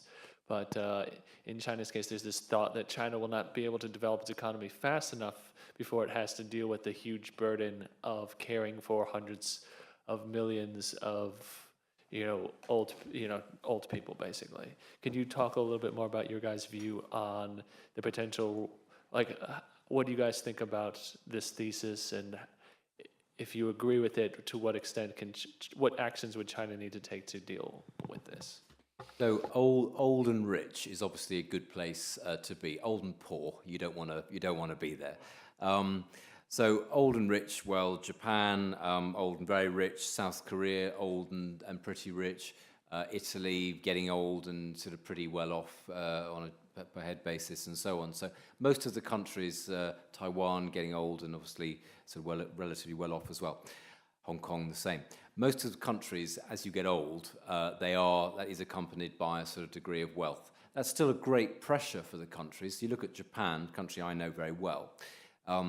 Japan has a lot of money, a big public sector debt, obviously, as well. But people can look after themselves, and their social welfare system is relatively well developed, and so on.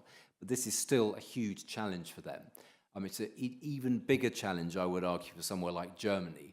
And parts of Germany, East Germany, for example, have a similar demographic profile to Japan today, because the young people have all gone to West Germany. So pretty much everywhere in the rich world, this is a problem. It puts pressure on the public finances. It changes the labour market. As the counterpart to more old people is often fewer young people as well. So the labour market sort of structure gets skewed too. So when I look at China, I mean, the professor may disagree with me on this. This is a phenomenal challenge in terms of social policy, in terms of reinforcing the social, building a social security net, in terms of how to manage sort of younger people's expectations, how sort of the sort of shrinking families again, how they look after their old people and so on. So I think this is an issue. What Japan shows is that, and because getting old is a new thing, it's a sign of success that your population is aging, because it means fewer diseases and so on. But because getting old is a new thing, no one quite knows how an aging population, the impact it has on a country. So Japan is obviously the great laboratory for this. But my suspicion is that there is a sort of dampening effect on growth, the ability of the economy to grow, because people buy different things. If you're 80, you're not going to buy prams and toys for children and schooling and so on. Your consumption is quite different. My suspicion is this is a sort of dampening impact on growth.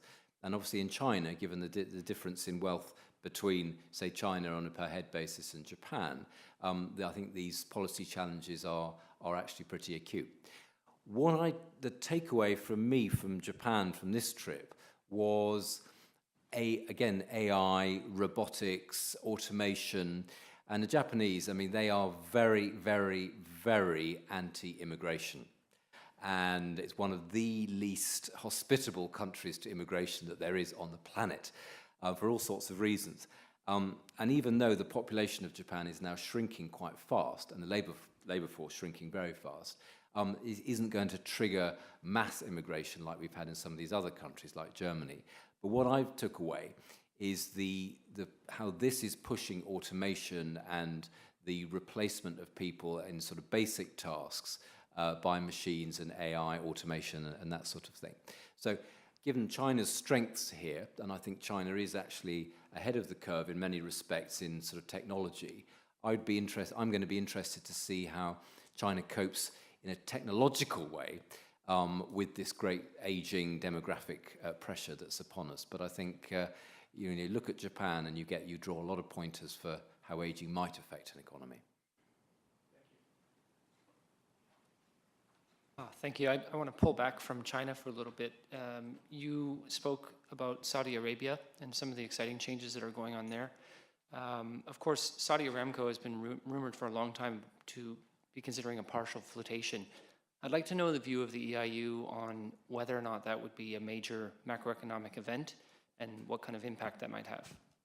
So in terms of, I mean, I'm glad we had a question on Saudi, because even if you're not following it or not affected by it directly, please do follow it, and what's going on in Iran as well. Really key for anybody that consumes commodities. The key point about why Aramco flotation will matter is because of its enormous size. And of course, London, given the pressures of Brexit, is desperate to attract this, because obviously a lot of business will come from it. I mean, it's not the whole thing, obviously, because the Saudis are not going to give away the crown jewels of the economy. You know, the optimistic view here is that this brings in more sort of foreign expertise. Obviously, they get money from it, and the Saudis, even the wealthy Saudis, now need to raise money. That's a very important point why they're doing this too. But the hope would be that this brings in greater transparency, greater expertise. I think that's what MBS is seeking from this. Also, he wants a flagship investment sort of bonanza to encourage more foreign investors to come into Saudi. So this is going to be a very sort of important benchmark for attracting other investors in other sectors into Saudi Arabia. So this is all good. However, the reason why I look at MBS as a kind of with high risk as well attached is, don't forget that after we had this Davos in the desert, and as I said, he turned the Ritz-Carlton into a very gilded prison, he also took away, appropriated the assets of a lot of the people that he'd put away. So if you are an investor, no matter whether this is within one royal family or wherever it is, if the government is suddenly deciding overnight that those assets no longer belong to you, that is a worry. So I think what MBS is doing with Saudi Aramco is absolutely right, but he needs to be very careful in terms of the signals he's sending about the surety of ownership of any assets that people buy into in Saudi. So it's absolutely fascinating, Saudi is at the moment for me. Hi, I have a question for Professor Xu. It's about China's real estate market. I come from Spain, which is a country that struggled after a real estate bubble, and I'm very interested in the topic. I keep asking people about the situation of the market, and they tell me, local people, two things. First, there is a massive bubble, prices are very high, and second, it won't explode because the government won't allow it. So my question is, how realistic is this? I guess it's a $1 million question, okay?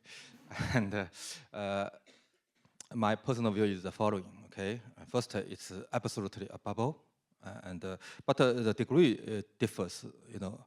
I guess cities like Shanghai, especially the downtown area of Shanghai, you know, it probably has the potential to be very, very high price. So, but many other areas where, you know, you do not have a lot of potential, but the housing prices are so high, that is a bubble, okay? So I don't think people are arguing about whether there's a bubble or not. I think people are arguing whether, you know, why it's not bursted. I think that's my understanding is because China is having a very tight capital control. That is money, actually the amount of money that the Chinese central bank has printed is more than the sum of the new money printed by US, European Union, Japan together. And so where is this money? So that's what I call the money stock, not the money flow. Money flow is M2. Every year you increase 10% of the base money, but you accumulate this money. So my understanding is that it's not just for China. It's for what I would call a shift from a commodity-based economy to an asset-based economy. Okay, so for example, for US, the 70s, 80s. So in the past, when it's a commodity-based economy, you know, assets are not that important for a family household. Then the increase in money will generate inflation. Okay, so you can, you know, if you look at the U.S. history, you know, it's in the 1920s and then in the 1970s, you know, printing more money leads to high inflation. That's what we call CPI inflation. But when an economy actually enters another new stage, which is asset-based, meaning that for middle income up, you know, families, they actually have a lot of assets in terms of real estate, you know, gold, you know, stocks, mutual funds, and so on. Then the increased money will go actually to that asset market most, not that to the commodity market. I think this is one of the reasons that we are not seeing high inflation despite all these bigger.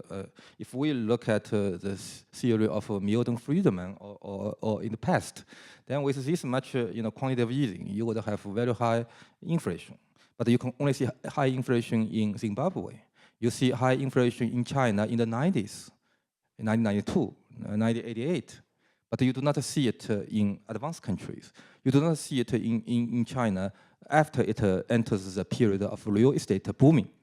That's since the time I returned China, 2003, 2004, and So I think what is happening is that money printed, I think people get, with more money printed, and if you are paid well, and also you have more asset, you get more and more money.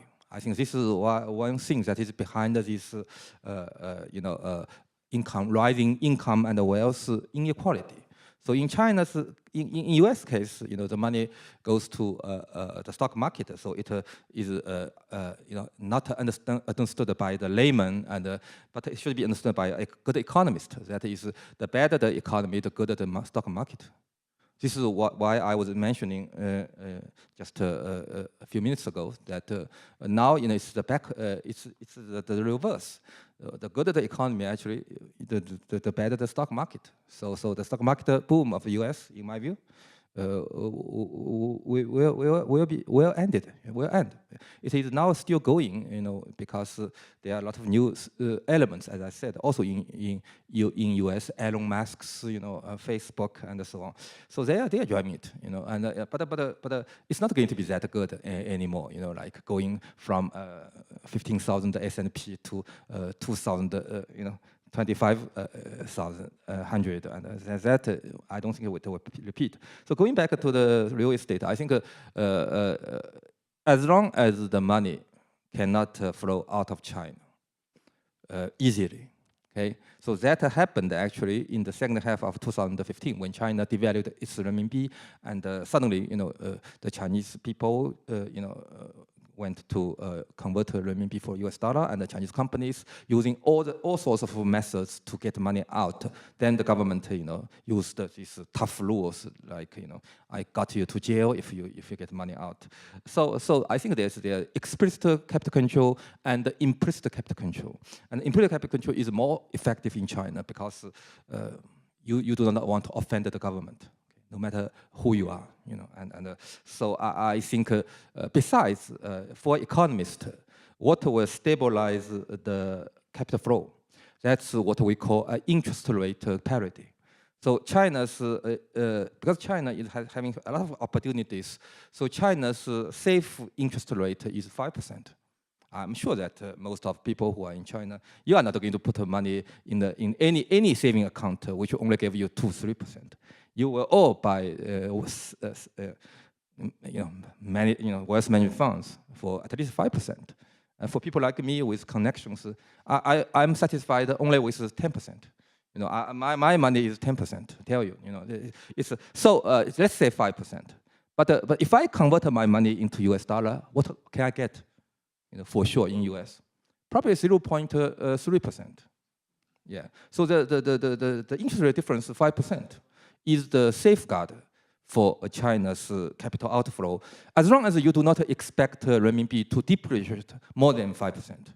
It's rational for you to keep money in China. Okay, and so I think the government kind of lost that, grab, in the later 2015. So it used all its power to just stop the bleeding. But now afterwards, I think it's the expectation is fixed. So you ask me when the bubble will burst. I have to say, not in the foreseeable future. Okay, and as I'm kind of now optimistic about the shorter, medium term of Chinese economy, I think that probability may be even lower. So I never, in the past 1 year, recommend anybody to sell their apartments. I only say that you do not want to buy more.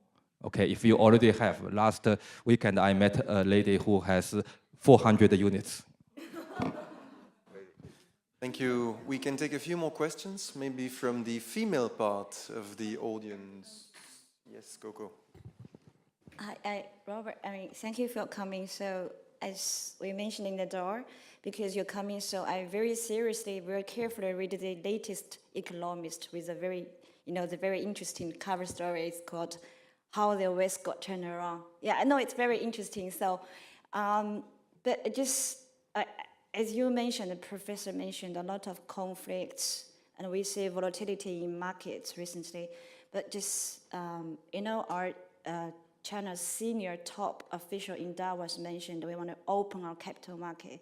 So which means maybe welcome the investors from West to buy our stake, to buy our companies in China, to share our new economy growing. So, and I mean, you probably also notice we are calling maybe the Alibaba, Baidu are back to China listed here, or Tencent. So this is a kind of proposal. So since you come from London, I mean, if the senior CEO, the bosses in city ask you, hi, Robert, how do you take this proposal? Should we go to China? Because if that do in the future, which means you also, the West sharing China growing, I mean, so probably we are not so different as you used to look at. I mean, so how do you look at proposals, basically? Thank you. That's a very profound question as well. So I think a lot of our clients, we have a lot of clients that invest here already and are very active in China, and for whom China is a very important market. It's quite a difficult market to operate in as well, because it's not quite as straightforward for companies in Europe to work in as, say, somewhere like Germany might be, or the US. I mean, different business practices and so on. I think what businesses like is political stability. I don't think they're particularly, provided there's stability, I don't think they're particularly bothered how the landscape looks. So political stability is key for any investor. Also the predictability of policy as well. So when I think China will always be important as an investment destination because of its size and because of the sort of population size and the growth trajectory and so on. But of course, companies need to make money, companies need to have predictability, companies need to have political stability as well. So all the reforms that we're looking for in all sorts of areas, the more of those that we can have, the more people I think will want to come to China and try to invest in China. And obviously, I think Chinese outward FDI is now bigger than FDI into China. So the money is coming out of China. So, of course, this should be a two-way thing. And then, ideally, companies learn from each other, and then that sort of creates more innovation and so on. So, I mean, I think so far so good. I would caution on the politics, not just within China, but also in the US at the moment, and in Europe. There's a little bit less favourable to certain companies coming in and making purchases and things because of this sort of protectionism that's going on, not just in the US, but also a little bit more in Europe at the moment. So I think if this sort of protectionist trade war rhetoric increases, that obviously has a sort of cast a cloud over the investment climate more broadly in the bigger countries.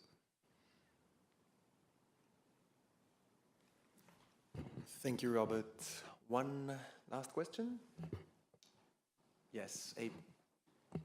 All right, I got a question. Just want to get maybe comments from both Mr. Ward and Professor Xu. Donald Trump initiated a very big tax cut in the U.S. It's probably one of the largest. And then I was looking at some of the publicly listed companies in the U.S., their income statements. They got a big chunk of money back. It's just abnormal.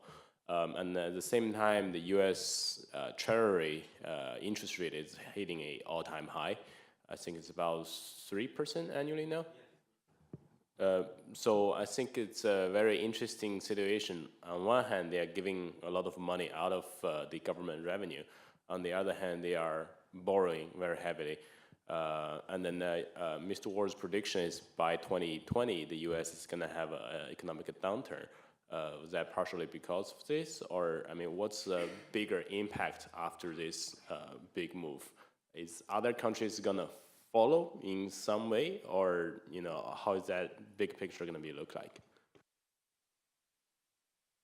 So yes, I mean, big tax cuts, and this is what Trump wanted to do. And one thing that Trump will do, one sort of predictable thing Trump always does, is look after his friends.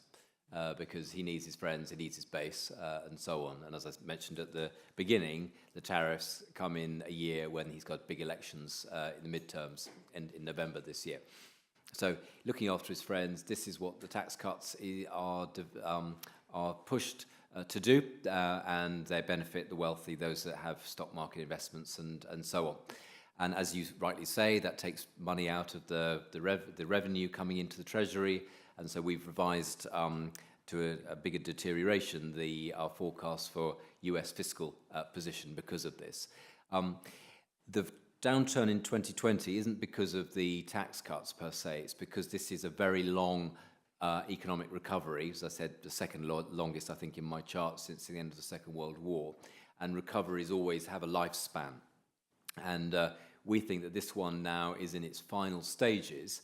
And as you know, the Fed is raising interest rates. I think 3 rate rises this year, 4 next year. And that the Fed is doing that because the economy is showing signs of just needing some of the speed taken out of it so that inflation doesn't take off. There's still some slack in the economy, which is why the Fed is moving so carefully, but this doesn't actually directly trigger the tax cuts, don't directly trigger that downturn in 2020. I think the interesting thing is, however, so related to your question, is whether the positive impact on the whole economy from the tax cuts actually fuels a kind of, you're just giving the economy too much juice, and this complicates the Fed's policy trajectory.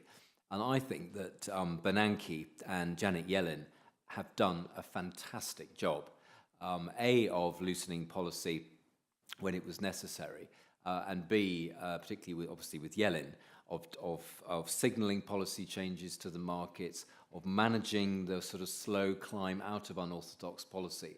So any sort of unexpected extra juice in the economy that maybe makes things take off more than they should be, I think then potentially complicates the Fed's handling of its monetary tightening. So that, I think, is one of the risk things to watch. Does the Fed tighten too much because they think there's too much juice going into the economy? Does it tighten not enough? And that actually, I think, has been part of the cause of the stock market volatility of late. But overall, sort of final point on this, this is going to be one of the few policy successes that Trump has for the domestic economy. We don't see, as I said, given the domestic political battles and his focus on trade, which actually I don't think will benefit the domestic economy in the way that he thinks it will, we don't think he'll get many more policies through during his remaining time.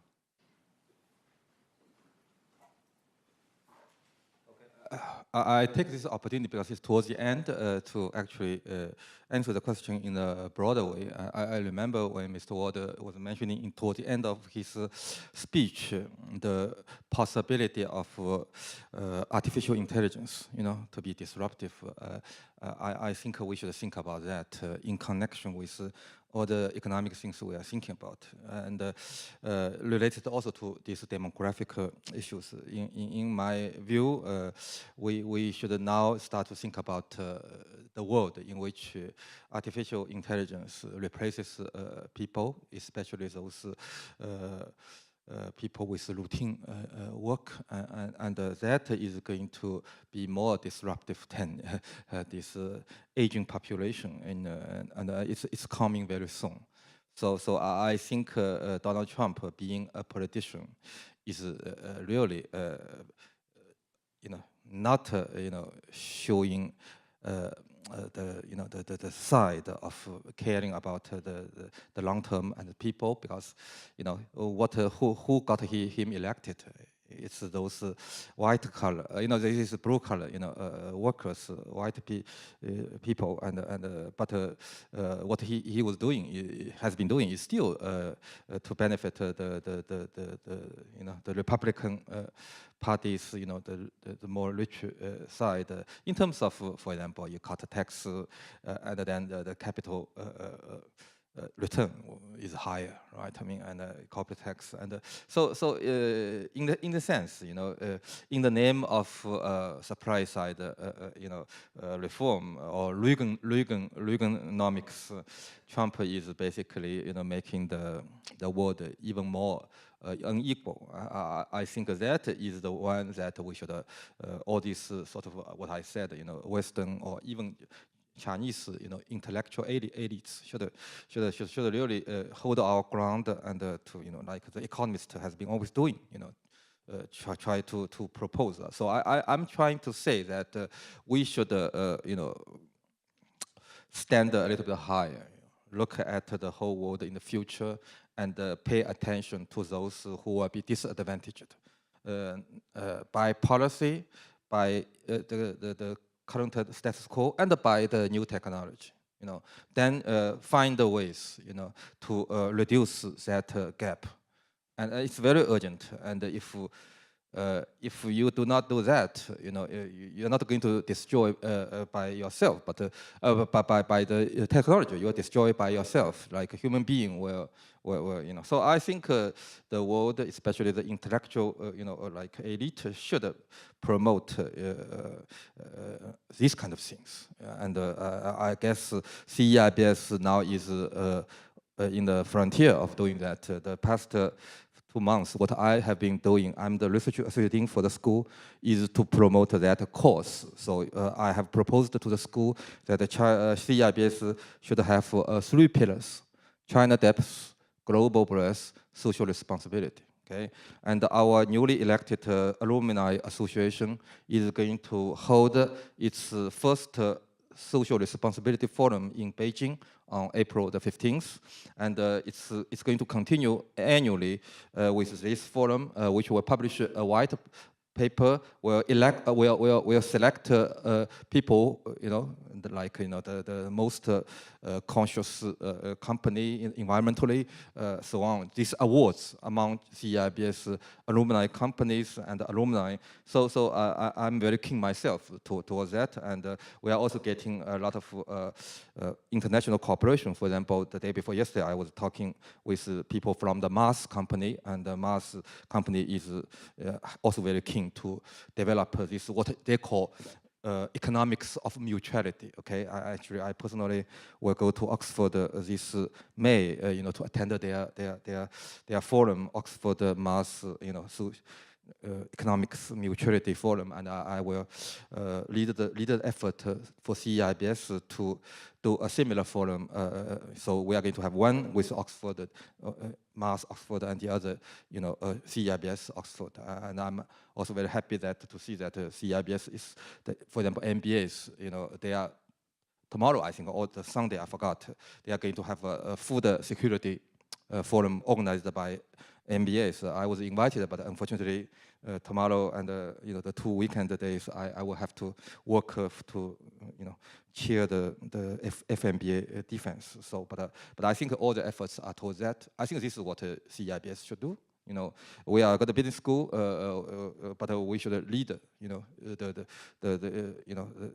the future trend, and so I take this opportunity to, to just express this towards our students, alumni, and it's not specific about the question, but I do think that the biggest risk for the whole world is the increasing disparity, driven by the narrow-minded leaders, and driven by technological progress, like the AI, so on, So this is a thing that we should really, think beyond this kind of, economic, even geopolitical, calculation, and there's a lot of things a lot bigger than that, which is threatening the whole human being, and so I think this is why, still, despite I'm saying that we should have a second look at Trump, being the president or the leader of the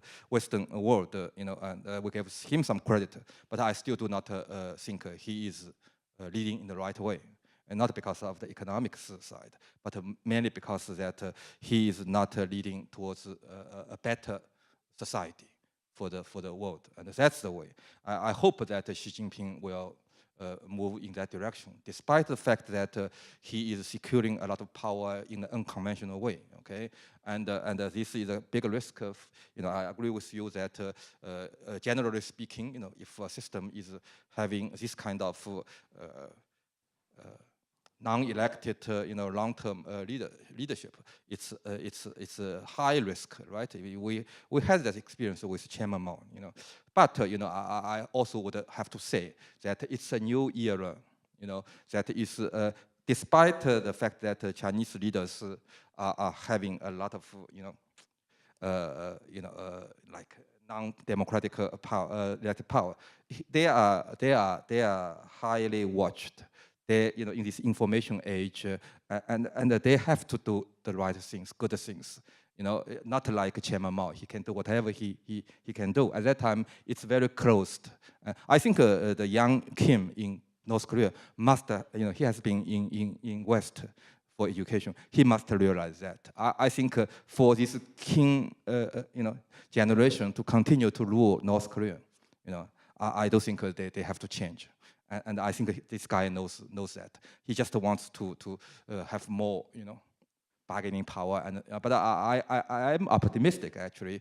I think it's a good step for President Trump to take, to meet him. You have to meet each other to get things resolved. Right? If you do not meet, right, it's Nixon meeting Chairman Mao that get a lot of things resolved. If you are such Chairman Mao says one thing which is very much impressive, that is, I'd rather to deal with a Republican anti-communist president than a democratic, president of U.S. because you have the reputation of anti-communism. Therefore, you can make a deal with China. Right? If you are a democratic party, it's difficult because you will be criticized by your own people to give in to communism. Right? So I think the whole thing is very interesting, and I agree with Mr. Ward that now it's getting more and more interesting. And so for us, we are lucky, and we will not be replaced by AI.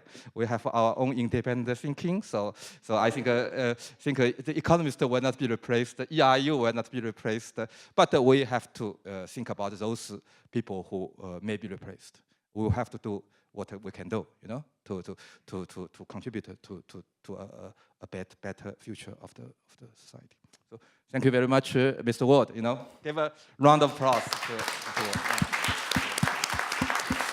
Thank you very much, Professor Xu for these insightful observations. Thank you very much, Robert Ward, for this passionate journey around the world.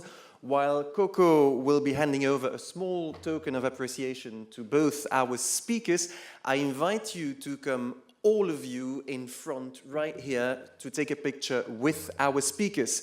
Let's give them a last round of applause.